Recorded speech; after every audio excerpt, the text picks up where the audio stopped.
आदिवासी विकास विभागाच्या कळवण प्रकल्पांतर्गत सुरगाणा तालुक्यातील अंबुपाडा बेडसे येथील शासकीय आश्रमशाळेच्या मुख्याध्यापकाने संस्थेतील 2 महिला कर्मचाऱ्यांशी अश्लील वर्तन केल्यानं त्यांच्यावर बार्हे पोलीस ठाण्यात गुन्हा दाखल करण्यात आला असून नाशिक येथील निवासस्थानाहून मुख्याध्यापकास ताब्यात घेण्यात आले आहे। याच आश्रमशाळेच्या महिला अधीक्षकाने नाशिकमधील मसरूळ पोलीस ठाण्यात या मुख्याध्यापकाविरोधात अॅट्रॉसिटी गुन्हा दाखल केल्याचं समजतं। सुरगाणा तालुक्याच्या पश्चिम भागातील अंबुपाडा बेडसे येथे आदिवासी विकास विभागाची शासकीय आश्रमशाळा आहे। या ठिकाणी गेल्या 2 वर्षांपासून मुख्याध्यापक म्हणून माणिक पंडित बच्छाव, वय वर्ष 56, राहणार मेघराज बेकरीजवळ, पेठ रोड, नाशिक मूळ, राहणार सोनस टाकळी, तालुका मालेगाव यांची आसरबारी तालुका पेठ येथून बढतीवर बदली झाली होती। या आश्रमशाळेत बदली झाल्यानंतर संबंधित मुख्याध्यापकाचे 2-3 महिन्यांमध्ये वर्तन बदललं। संस्थेतील महिला कर्मचाऱ्यांना रात्रीच्या वेळेस फोन करणे, त्यांच्या निवासस्थानाचा दरवाजा वाजवणे अशा कृती त्याच्या हातून घडत होती। यासह दवाखान्याच्या रूममध्ये महिला कर्मचाऱ्यांशी अश्लील कृत्य करण्याच्या उद्देशाने शारीरिक झटापट करण्याचा प्रयत्न अनेक वेळेस त्याने केला।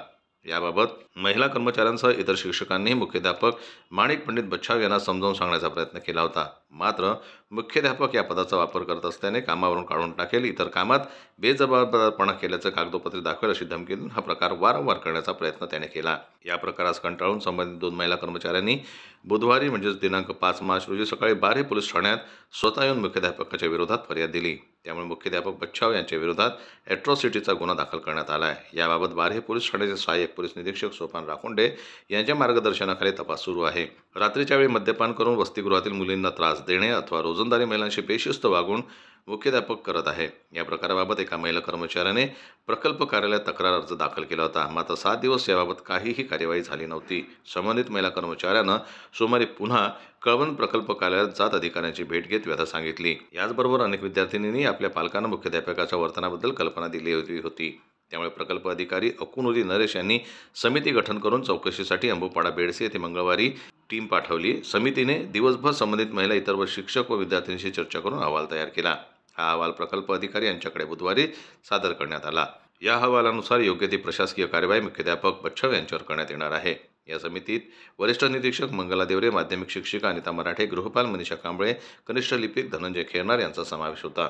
अंबुपाडा बेरा येथील बरेच शिक्षक स्वयंपाकी कर्मचारी रोजंदारीचे असल्यामुळे मुख्याध्यापक बच्छाव त्यांना दबावाखाली वागवतात। आम्ही निवेदन दिल्यानंतर चौकशीसाठी समिती आली। प्रकल्प कार्यालयाकडून वेळीच दखल घेण्यात यावी अशी विनंती संजय पंटेल, सामाजिक कार्यकर्ता यांनी केली। विशेष म्हणजे अटक करण्यात आलेले मुख्याध्यापक माणिक बच्छाव यांनी सरकारवाडा पोलीस ठाण्यात 1-1.5 वर्ष पोलीस म्हणून काम केलेलं आहे। त्यानंतर त्यांनी शिक्षकीय पेशा स्वीकारला होता। ज्या ठिकाणी घटना घडली त्या शाळेमध्ये 10 ते 12 वर्षापूर्वी काम केलेले आहे। यासह ननाशी व पारेगाव, तालुका दिंडोरी या आश्रमशाळेत सुद्धा त्यांनी काम केलेलं आहे। त्यांची पत्नी ही दिंडोरी तालुक्यात खासगी आश्रमशाळेमध्ये कार्यरत आहे। जनमत लाईव्ह न्यूज करता बोरगाव प्रतिनिधी लक्ष्मण बागोल यांची रिपोर्ट, सुरगाणाहून।